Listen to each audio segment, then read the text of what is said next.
Alright, just before we start the video, I just wanted to show you something which I thought was just pure crap. So I got my car dynoed while I was at university in Canterbury by KAP Tuning. So when I got it dynoed, I had just my cat back. It wasn't decatted, and it had this crappy air filter on it. With the original, we'll say, it's not the full intake, but it's the piping going to the manifold, the intake manifold. And that's all I had done, right? And the guy said to me, oh, so what sort of power are you looking for?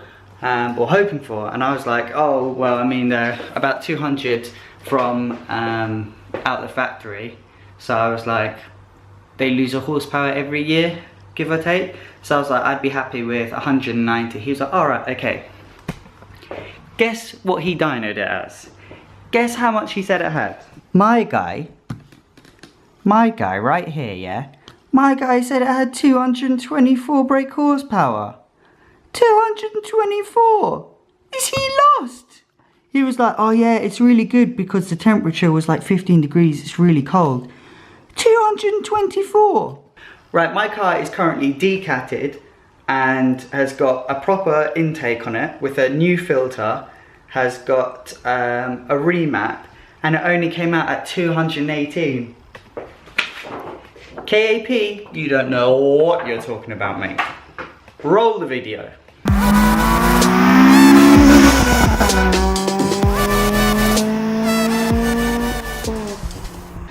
Morning, boys and girls. So today you don't join me in the yard. Today you join me in my driveway. So what I have to do today is I have to tighten up my handbrake. So this is something I've never done before. I hope it's quite an easy job. I've looked on YouTube and I've had a couple of videos on there, and it doesn't look that bad. So time to get cracking, I guess. So the problem that I have with my handbrake at the moment is in order to pass an MOT, the handbrake needs to do between 3 and 6 clicks. So that's what it should be, and mine does a lot more than that. So mine does 1, 2, 3, 4, 5, 6, 7, 8, 9, 10, 11, 12. So yeah, a lot more than 6. So it doesn't actually hold the car either until past about 8 clicks. So yeah, time to sort that out. So in order to get access to the handbrake cable, you need to take off this plastic trim here. So that's from here all the way up to where the drawer is there. And so to take that off, it's held in by 2 Phillips screws, which is one here, and there's one right there on the other side. So I'll quickly take that off and show you what it looks like. So whenever working with your handbrake, especially on a hill, you always have to make sure that you've got something in front of the wheels to make sure that they don't roll. So I've put a couple of bricks in front of the wheels. It shouldn't roll, but just in case that it does. So what we'll need to do is get the Phillips screws out.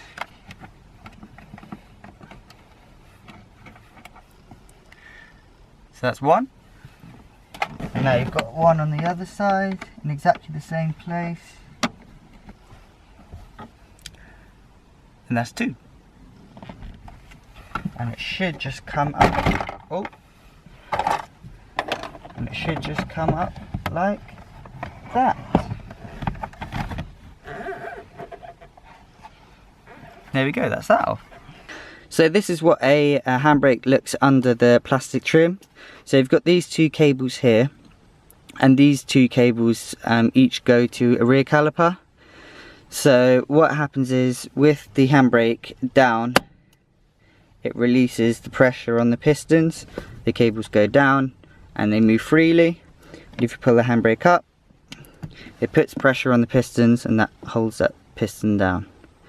So the way that the tightening works is it all runs off a spring on here, And if you tighten this bolt, the more tension is put on them, the less clicks, and the better it is. So I'll tighten that one up and we should be all good. So you get your spanner set and you look for your 12mm, and you stick that on that bolt there. See if I can zoom in on it. So you stick it on that bolt there and you turn it to the right to tighten it. You turn it to the left to loosen it. There we go. So I've done it up a bit more. Let's see how much it takes now. 1, 2, 3, 4, 5. That's it. It won't go up anymore. So now that's done, let's put it all back together.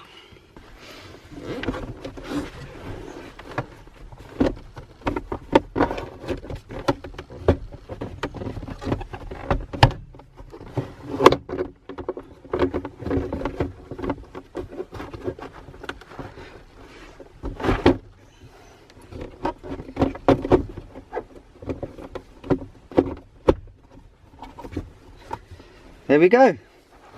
So now we have to put the 2 Phillips screws in and then we're all good. We're all done.